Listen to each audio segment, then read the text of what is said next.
explain the difference between Zillow Z Class C shares and ZG, ticker symbol, Class A shares.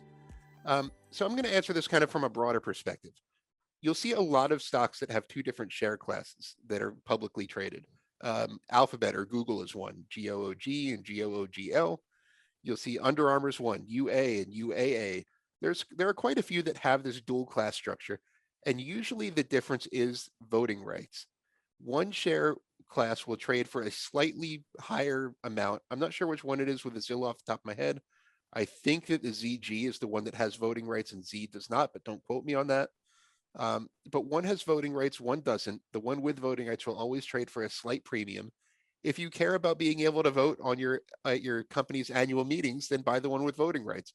If not, both share classes represent the exact same economic interest in the company.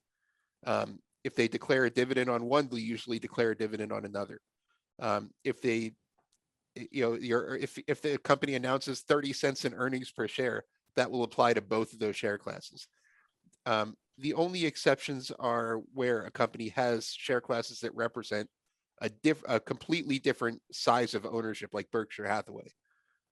Berkshire Hathaway A shares and B shares do not, if you check their prices, do not represent anything close to the same amount of ownership in the company. But for the most part, when you see two classes of shares listed on an exchange, it's because one has voting rights in company matters, like electing the board of directors and approving things like director compensation, things like that. If you want, and one does not have the right to vote on those type of matters. So hopefully that helped with that question.